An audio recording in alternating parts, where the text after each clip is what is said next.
at that time. We got paid around 1981. Going back to the school, we know that we see a picture of the school and the Masons use that probably as the Masonic Hall. Yeah. Do you remember the Masonic Hall? Yeah. And what year did it burn? I think, I'm not quite sure, but I think it was 1949. I remember it was a 2-story block building just beyond the cemetery.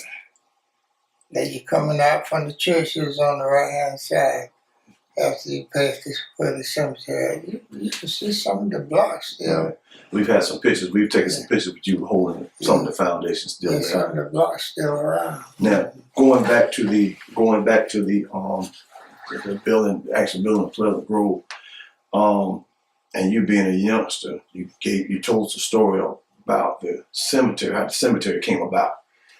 The cemetery started in 1946. I was going to school out there, and they had to have somewhere to bury the people because they buried them on the plantations. And so they started the cemetery in 1946. I can remember the first person was buried out there. And my mama used to tell us, don't drink no water out there well that day, boy. I said, because you be drinking water off that dead lady. That was 1946.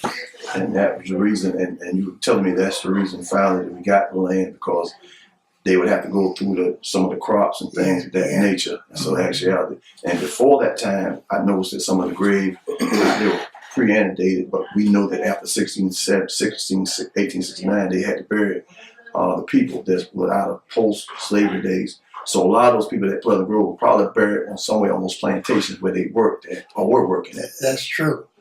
They're buried on the plantation, wherever they live, Okay. Now Pleasant Grove did bury quite a few people down there. That road, where Louis Jeffrey used to live. And they called that the Bland Cemetery. But here they had to roll a lot of people crops, in the spring they had to turn around. But I can't remember, but they used to bury a lot of people back there on the Bland Cemetery. Where's that cemetery located from the church? About location?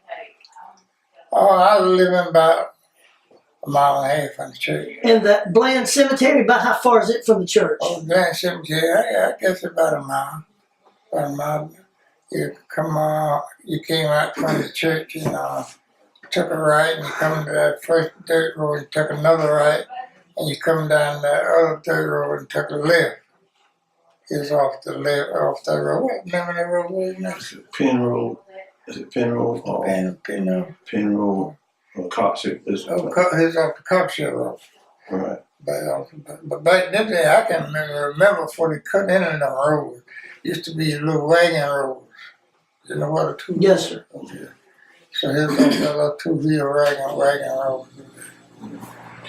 And I know we jump around, but I want you to get everything. The baptism time, going to that same branch that runs behind Pleasant Grove, you tell them about the times they had back then. You know, what time of the year were they doing it? What was the atmosphere like? Oh yeah, man, that was the time. They said that time, I think somewhere around about September, I guess.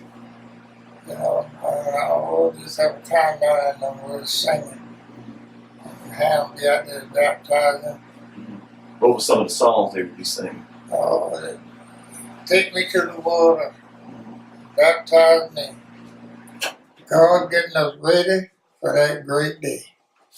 I can remember the people down in there singing. Yeah. Singing.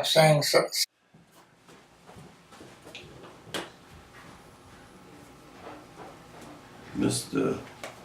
Deacon Thomas Bull, just want to, if you could, just go over a couple of names and a little brief history. If you remember some of those, of the individuals.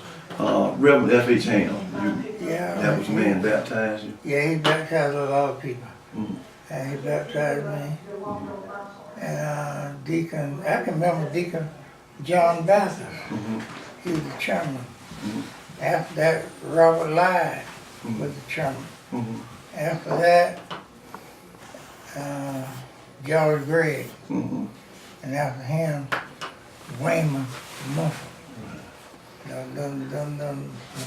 Deacon Tommy Lee was the superintendent of the Sunday school.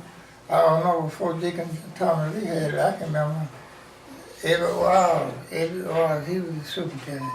And then Deacon Lee, and after that, Raymond Johnson. Mm-hmm. And then after that, didn't have a lot of them.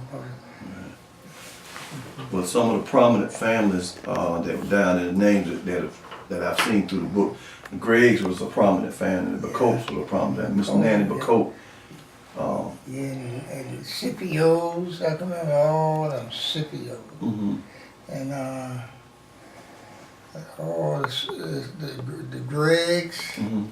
you know, quite a few people, families, you know, well known around Pleasant Grove, but the old people done died out, and the young people done moved away. Mr. Tomley was one of the first musicians that I can remember. Yeah, he was the first musician. Unique young fella, because he played by ear, didn't he? Yeah, he was the first musician I know, and after he passed, we got Besseline. Right. And after Besseline, what that girl was name? Lived down the road there from the church. Kathy Preston Wilkerson. Preston Wilkerson. Yeah, and then after her, the boy we got now. We ain't Right. had too many musicians. Right. And the ushers, I can remember the usher Brock Bacote. Mm-hmm. And after he passed, his son took over. Coca Bacote took over. Mm-hmm. After Coca Bacote passed, Malachi Jerry took over. Mm-hmm. After that, after he died, Rotho Dupree. Mm-hmm. And after Rotho Dupree, this Thomas guy, what was his name? He died not long ago. I know you're talking about. Yeah, last name Thomas. But he dropped dead in church. You're talking about Douglas. Douglas Thomas. Douglas, yeah, he took over. But over the past, we know that in church history for almost 150 years, been 6 pastors. That is a monumental fact, or that's something they don't have every church life. We've been blessed to have 6 pastors during that time. That's a really good record.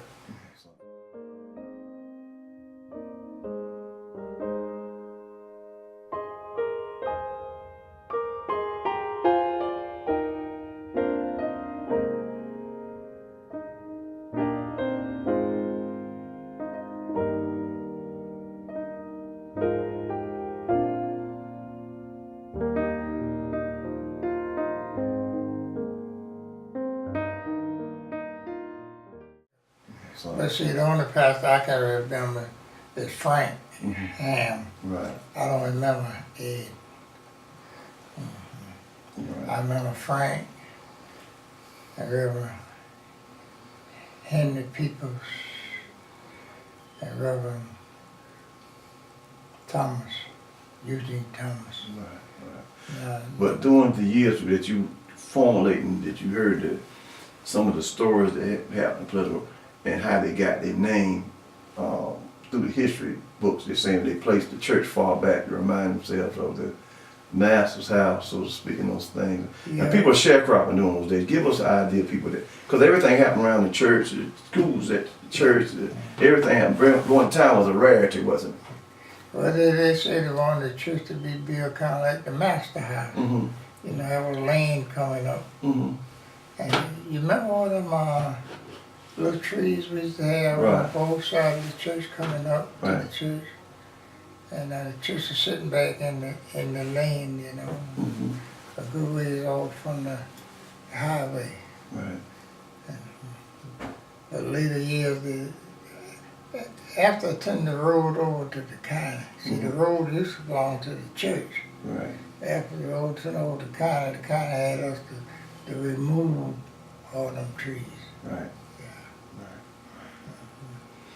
But anything else that you would like to say to the? We know where we at this time in Pleasant Grove history. Yeah, well. Anything you would like to leave to the future generation, anything you'd like to say to the members that are here now? Yeah, well, the church come a long ways, Calvin. Because the well, we had the well to get the water out. And Frank Reed, he dead and gone now. But he did a lot for Pleasant Grove. He the first one to put commode and that septic tank and the pump up under the church. We used to have automatic pump under the church, to pump water. And all Frank Reed did a lot. And he did a lot for the church. But something happened. Frank left Pleasant Grove before he passed. Right. And, Still did some great work. We had a lot of people come through and do some great work. He the first one to fix that porch out there, front porch. But your daddy remodeled that porch. Right.